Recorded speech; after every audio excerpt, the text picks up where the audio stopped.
Si Greed, na ngayon nasa level 83 matapos ang 3 nakakapagod na araw ng walang tigil na panghuhuli, ay sinisiyasat ang kanyang status window. Ipinagmamalaki niyang makita na tumaas siya ng 38 na level, ngunit siya'y nababahala na mayroon lamang siyang 3 Sylphid skill sa kabila ng pagpatay sa higit sa 80 orcs. Habang siya'y nagmumuni-muni sa kanyang kapalaran, patuloy na sumusunod si Heroy sa kanya, may ngiti sa kanyang mukha at tinatawag siyang aking liege. Nainis si Greed, na sumabog sa galit sa kay Heroy. Hindi lamang sa patuloy na papuri kundi pati na rin sa kanyang sariling kakulangan ng tagumpay sa pagkuha ng mga materyales. Ipinaliwanag ni Heroy, na laging tapat, na ang mga bayani ni Greed ang nagligtas sa kanya mula sa isang nakapipinsalang misyon na nangangailangan ng 50 oras na pag-upo sa isang piitan. Inamin ni Heroy na natamo niya ang prestihiyosong pangalawang klase Apostle of Justice's partner dahil sa mga pagsisikap ni Greed, at iginiit niya na siya'y nakatali upang maglingkod kay Greed magpakailanman. Sa kabila ng kasiglahan ni Heroy, labis na nagalit si Greed na siya ang dumaan sa lahat ng hirap habang kumita si Heroy mula rito, na nangangako na dapat maglingkod si Heroy sa kanya hanggang sa wakas. Biglang nanginig ang lupa habang isang Frostlight Orc Chief, isang napakalakas na level 140 na field boss, ay lumitaw sa kanilang harapan. Ang puso ni Greed ay nagmamadali sa takot sa pagkakita sa isang napakalakas na kaaway. Pinipilit niyang utusan si Heroy na hadlangan ng halimaw at lumikha ng pagkakataon para siya'y makatakas. Gayunpaman, mabilis na pinakalma ni Heroy si Greed at sinabing hindi na nila kailangang tumakbo. Bilang isang Apostle of Justice's partner, ang mga kakayahan ni Heroy ay magpapataas sa kanilang mga stats ng 30% na nagbibigay sa kanila ng pagkakataong makipaglaban.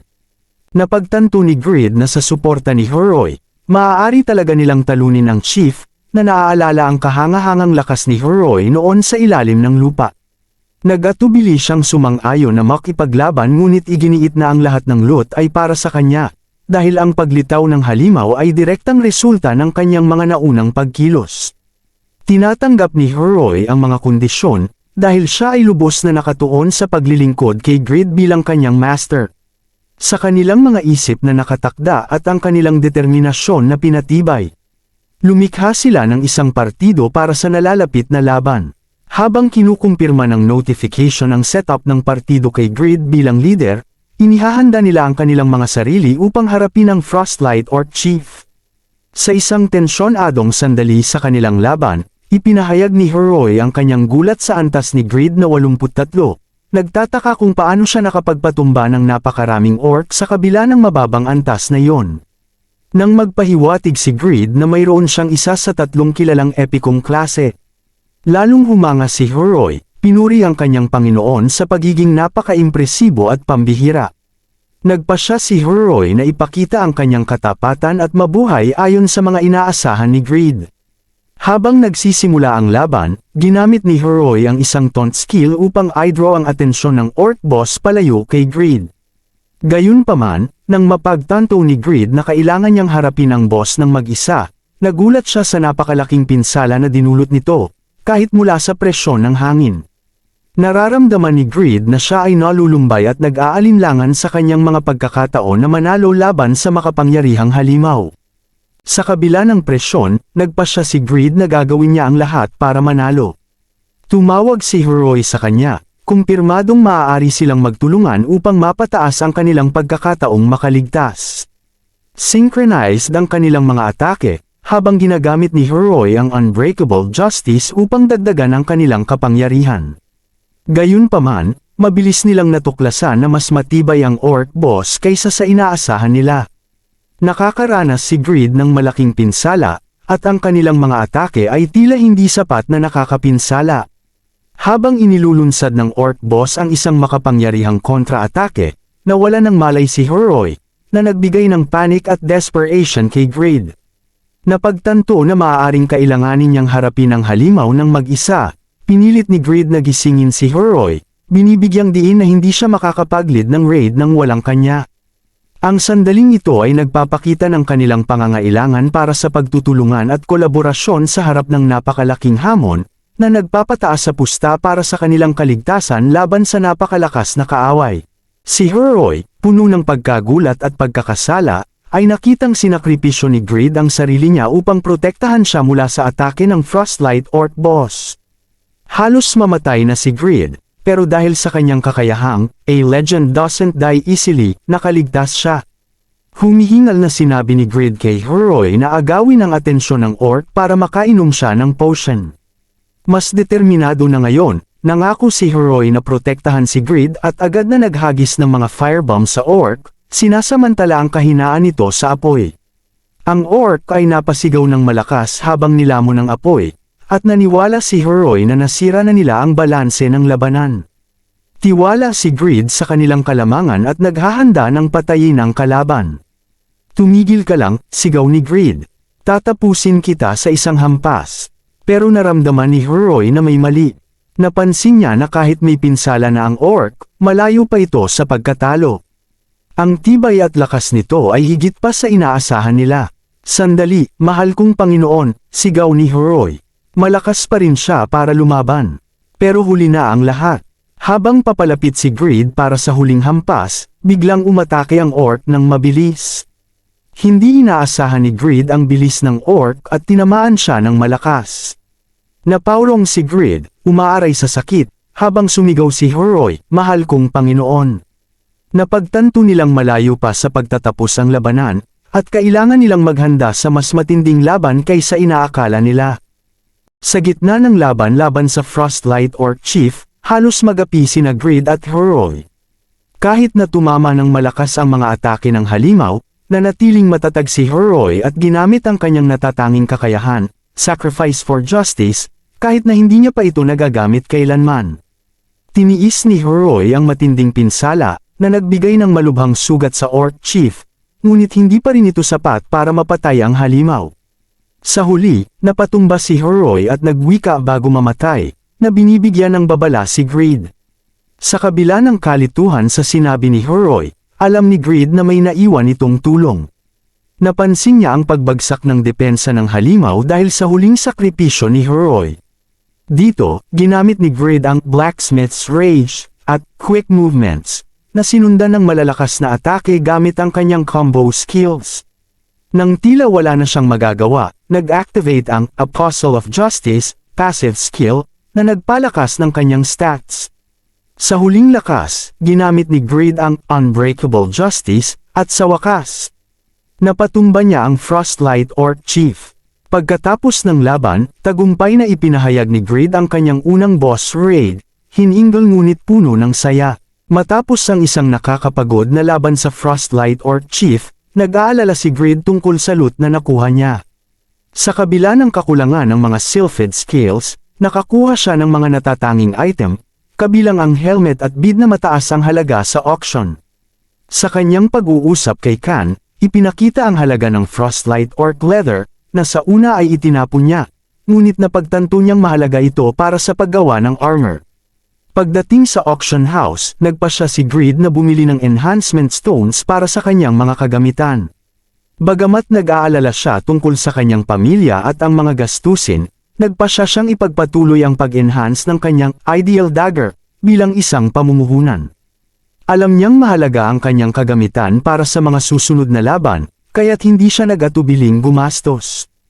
Habang pinapahusay ang kanyang dagger, nagtagumpay siya sa pagtaas ng antas nito hanggang 5, na nagbigay sa kanya ng napakalaking pagtaas ng stats. Tuwa at galit ang naghalo sa kanyang damdamin nang makita ang kanyang dagger na bumagsak sa 2 sa kabila ng maraming enhancement stones na ginamit. Sa kabila ng kanyang pagkadismaya, nagpa siya siyang ipagpatuloy ang proseso ng enhancement, determinado siyang makamit ang 6. Sa kanyang isipan, nagtataka siya kung talagang may epekto ang kanyang lineage bilang anak ni Padma. Determinado siyang ipakita na siya ay karapat-dapat sa titulong ito at sa kapangyarihang nagmumula rito.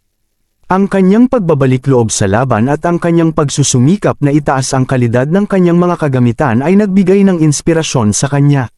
Sa kabila ng mga pagsubok, siya ay nananatiling determinado na makamit ang tagumpay sa kanyang landas bilang isang manlalaro.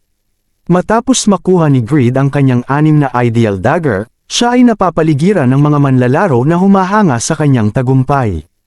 Ang kanyang armas ay naging sentro ng atensyon, at hindi may kakaila na nakatanggap siya ng maraming inggiting tingin. Subalit, hindi nagtagal ay dumating si Cats, ang Blood Warrior na may mataas na ranggo sa laro. Sa kabila ng kanyang reputasyon, agad nitong sinaway si Greed, pinagdududahan ang halaga ng kanyang armas at pinagmamalaki ang kanyang sariling 8 na weapon. "Do you like your anim na that much, you peasant?" Ang pagtanong ni Cats, na nagdulot ng pagkainis kay Greed at sa mga manonood. Gayunpaman, sa halip na magpatalo, tumugon si Greed ng may tiwala. "Bakit mahalaga ang bilang ng enhancement sa iyong weapon? Para sa akin, mas cool ang dagger ko at sapat na ito." Ang kanyang sagot ay naging inspirasyon sa iba, at marami ang sumang-ayon na hindi lang sa mga numero nakasalalay ang halaga ng isang item. Napansin ni Greed na sa kabila ng mga pang-aasar ni Cats, ang kanyang tagumpay ay talagang nagmula sa kanyang sariling pagsisikap at dedikasyon.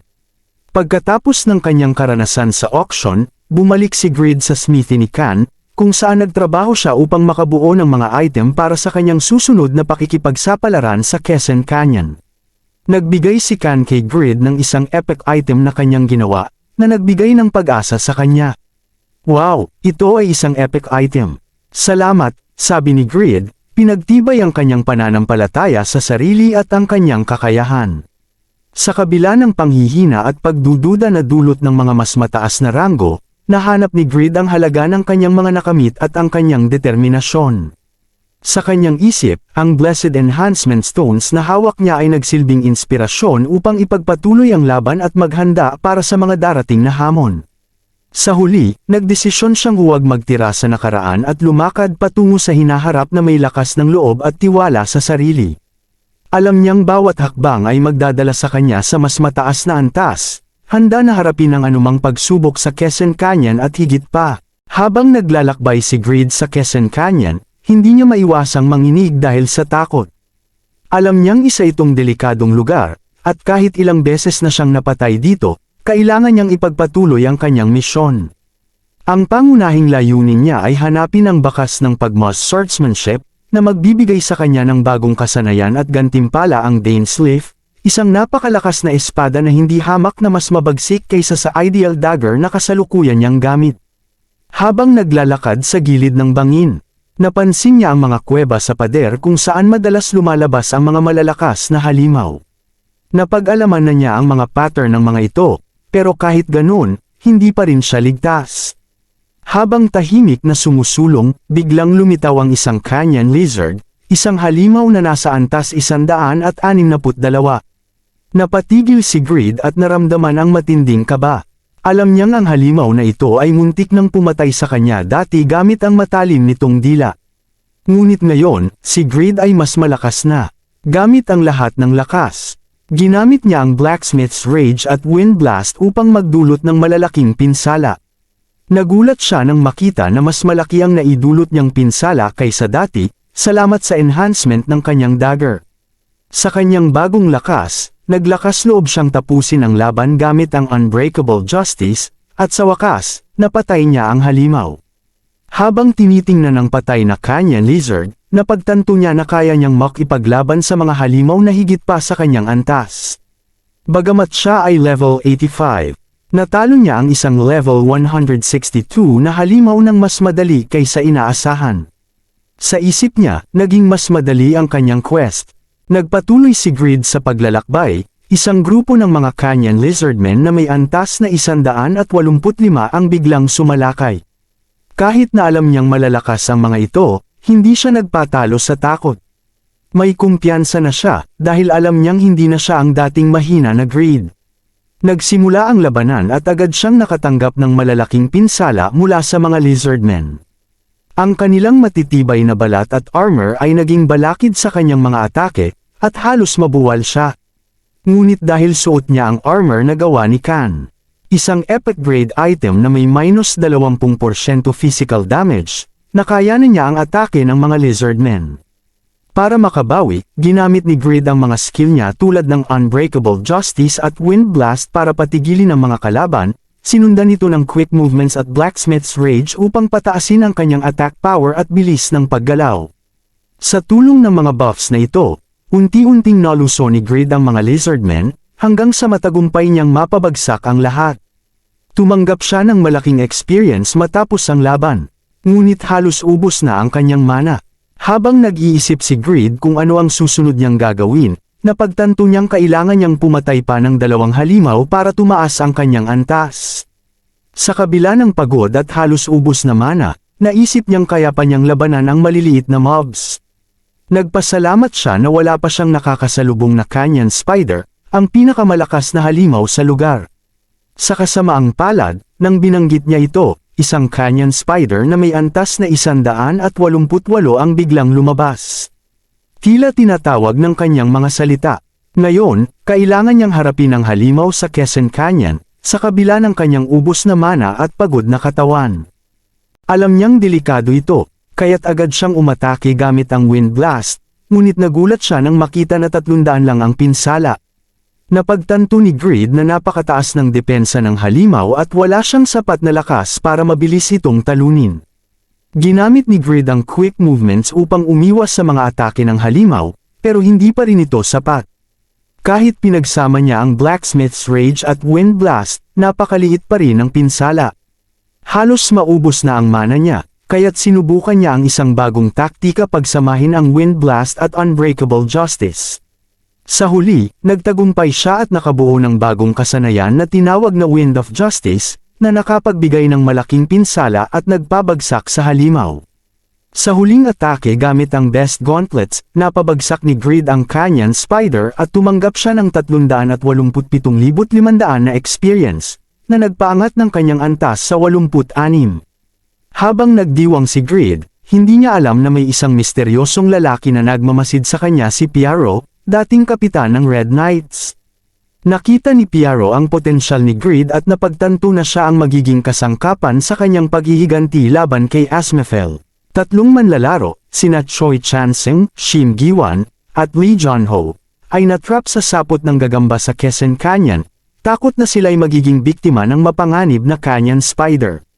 Pinag-uusapan nila kung paano sila napunta roon, habang nagrereklamo si Giwan sa desisyon nilang pumunta sa Winston. Naiinis si Junho at sinabihan sila na tigilan na ang pagbibintang sa kanya, paalalang hindi siya ang nag-iisang gustong pumunta. Habang nag-uusap, naalala nila ang kanilang mga araw sa high school, kung saan binubuli nila ang isang kaklase na si Shin Yang-woo, na mahina at madaling pagsamantalahan. Nagtatawanan sila sa kung gaano ito kapathetic. Binabanggit na naglalaro rin siya ng Satisfy ngayon, ngunit mahina pa rin tulad ng dati. Habang natrap, narinig nila ang pagdating ng isang tao at napagtanto nilang isa itong manlalaro. Napatay ng taong ito ang Canyon Spider at ngayon ay kumukuha ng mga kayamanan mula sa pugad. Sabik, naniniwala si Junho na tutulungan sila ng malakas na manlalaro. Kaya tinawag niya ito para humingi ng tulong. Ang manlalaro ay si Greed, na agad na nakilala ang boses ni Junho, isa sa mga taong nambubuli sa kanya noong high school. Nagpanik si Greed, naalala ang lahat ng hirap at pang-aapi na dinanas niya, at agad na sinubukang magtago. Naalala niya ang mga panahong kinukuhanan siya ng pera at binubugbog ni na Junho at ng kanyang mga kaibigan. Sa una, nalulunod si Greed sa takot, iniisip na baka pagsamantalahan siya ulit ng mga ito sa laro. Ngunit napagtanto ni Greed na iba na ang sitwasyon ngayon. Hindi na siya ang mahinang Shin Yang-woo na kilala nila, lumakas na siya sa Satisfy. Ang kaisipang ito ay nagbigay sa kanya ng lakas ng loob. Binigyan siya ng kumpiyansa na harapin ang mga dating nambubuli sa kanya ng patas na laban. Bumalik si Greed sa kanila. Hindi nila alam na si Greed ay si Shin Yang-woo, ang dati nilang binubuli sa high school. Si Greed, na puno ng galit at kasaysayan ng pang-aapi, nakita ang pagkakataon para makaganti. Inalok niya silang palayain kapalit ng lahat ng kanilang mga asset, na ikinagulat ni Junho at Giwan. Nang tumanggi ang mga ito, sinimulan silang sakta ni Greed, gamit ang kanyang lakas sa laro para mag-high-ganti. Habang sinusuntok sila, nainsulto si Junho at sinubukang takutin si Greed, na nagsabi na hahanapin siya sa totoong buhay. Tumugon si Greed na siya'y nakatira sa Argentina, sinusubukang iwasan ang panganib ng pagkilala. Patuloy pa siyang nanggigil, lalo na kay Giwan na nambubuli rin sa kanya noon. Gayunpaman, si Chansung, na hindi sumali sa pang-aapi noon, ay nanatiling kalmado at tumangging magpakumbaba para palayain. Sa huli, napagtanto ni Grid na kung papatayin niya ang mga ito, mawawala ang kanyang reputasyon sa laro, kaya't nagdesisyong iwanan na lang sila. Pero, sa loob niya, balak niyang bumalik dala ang isang Canyon Spider para sa kanilang paghihiganti. Samantala, naiwan ang tatlong manlalaro, na bugbog at desperado, habang nag-aalala na baka bumalik si Grid. Nung pagbalik ni Grid ay wala na ang tatlo sa trap na sapot, nagpagtanto niya na nag-log out ang mga ito. Dito bumungad ang bagong problema dahil nagdala siya ng isang Canyon Spider. Grid ay dumating sa Loran Falls, sa una ay namangha sa kagandahan nito, pero agad siyang nainis matapos maghanap buong araw para sa pag-moss swordsmanship. Naniniwalang naloko siya ng multo, halos sumuko na si Grid hanggang sa mapansin niya ang isang maliit na kuweba sa likod ng talon. Doon, natuklasan niya ang nakaukit na imahe ni Pagma na natatakpan ng lumot at ang malaking espada, ang Dane's Leaf. Sinubukan niyang kopyahin ang mga galaw ng espada ng ilang oras, ngunit walang nangyari. Sa huli, bago siya sumuko, napansin niya ang isa pang ukit na hindi niya nakita kanina. Sa wakas, na-unlock niya ang pag-moss swordsmanship at natapos ang unang class quest. Masayang sinuri ni Grid ang mga kakayahan, tumataas ang kanyang physical attack ng 20% at ang critical hit rate ng 10% kapag gumagamit ng espada. Ang 5 active abilities na Wave, Restrain, Link, Kill, at Transcend ay may napakalakas na kapangyarihan, ngunit ang sobrang taas ng mana cost ay nagwala sa kanyang tuwa. Ang Kill ay nangangailangan ng 1,200 mana, na hindi pa kaya ng kasalukuyang kapasidad niya, at ang Transcend ay nangangailangan ng 1,800. Nalaman ni Grid na kailangan niyang pataasin ang kanyang intelligence sa hindi bababa sa 400 upang magamit ang Kill, isang nakakainis na bagay para sa isang panday na pinahahalagahan ng lakas kaysa talino. Dala pa rin ang bigat ng kanyang mga utang, bumalik si Grid. Alam niyang mas mahaba at mas mahirap ang kanyang paglalakbay upang makuha ang mastery ng pag-moss swordsmanship kaysa sa kanyang inaasahan. Si Grid ay naharap sa 4 na merman, bawat isa ay nasa level 175, sa Kesken Canyon. Kilala ang mga merman sa kanilang lakas kapag nasa tubig, kaya't mukhang nakakatakot sila, ngunit sabik si Grid na subukan ang kanyang bagong skill na pag-moss swordsmanship. Habang papalapit sila, ginamit niya ang restraint, na pumipigil sa kanila na makalapit sa loob ng 3 segundo. Bagaman nagbigay ito ng oras para magplano si Grid, mabilis din itong naubos ang kalahati ng kanyang mana. Mabilis na lumipat si Grid sa isang passive na estado, kung saan nakakuha siya ng pagtaas sa kanyang attack power at critical hit rate. Sinundan niya ito ng Wind of Justice skill, malakas na ranged attack na tumama ng matindi sa isang merman na 6 na metro ang layo. Gayunpaman, agad namang gumanti ang mga merman, at isang suntok mula sa kanila ay kumuha ng 1/3 na bahagi ng kanyang health, na nagpapakita ng kanilang tapang. Upang makuha ang upper hand, ginamit ni Grid ang quick movements para mapabilis ang kanyang galaw, at pagkatapos ay ginamit niya ang wave. Isang atake na tumama sa lahat ng kalaban na malapit at pinabagal sila. Hindi kinaya ng mga merman ang kanyang mga atake at natalo, at tumanggap si Grid ng notification na tumaas ang kanyang level. Inilagay niya ang kanyang bagong stat point sa intelligence, na nagdagdag ng mas maraming mana para sa mga susunod na laban. Pagkatapos matalo ni Grid ang mga merman sa Kesken Canyon, biglang lumitaw si Piaro, isang misteryosong NPC na akala ni Grid ay isang pulubi dahil sa kanyang gasgasen na hitsura. Agad na sinabihan ni Grid si Piaro na huwag lumapit dahil wala siyang pera, hindi niya alam na si Piaro ay makapangyarihan. Sa gitna ng pag-uusap, dumating ang isang grupo ng merman na galit at hinahanap ang pumatay sa kanilang mga kapatid. Nakaramdam ng takot si Grid, kaya't itinuro niya si Piaro sa pagkamatay ng mga merman. Ngunit sa isang mabilis na galaw, pinatay ni Piaro ang lahat ng merman gamit ang kanyang makapangyarihang espada, na nagdulot kay Grid ng pagkamangha at takot.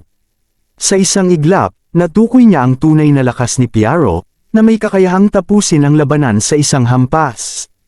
Matapos ang labanan, humingi si Piaro ng tulong kay Grid para sa isang misyon, gantihan si Asmafel, ang vice captain ng Red Knights, na nagtraidor sa kanya. Ipinahayag ni Piaro na si Asmafel ay nagtaksil at pinagsisihan siya, kaya't kailangan niya ng ahente ng paghihiganti. Nag-alok si Piaro ng natatanging espada bilang gantimpala, ngunit tinanggihan ito ni Grid, na nag-aalala sa kanyang kakayahan laban kay Asmafel. Sa kabila ng kanyang mga pagtanggi, nagpatuloy si Piaro sa pagsusumikap na makuha ang suporta ni Grid, na nagbigay ng pangako ng mas malaking gantimpala. Isang maliit na hampas mula kay Piaro ang nagdulot kay Grid ng malaking pinsala, na nagpatunay ng tunay na lakas ng NPC na ito. Napaisip si Grid na kahit isang simpleng hakbang ni Piaro ay may malaking epekto sa kanyang buhay, na nag-udyok sa kanya na muling pag-isipan ang pagtanggap sa misyon. Sa huli, sinabi ni Piaro na hindi siya pipilitin, ngunit umaasa siyang babalik si Grid kapag nagbago ang kanyang isip. Iniwang magulo ang isip ni Grid. Pinag-iisipan ng panganib na dulot ng misyon at ang kanyang sariling kakayahan.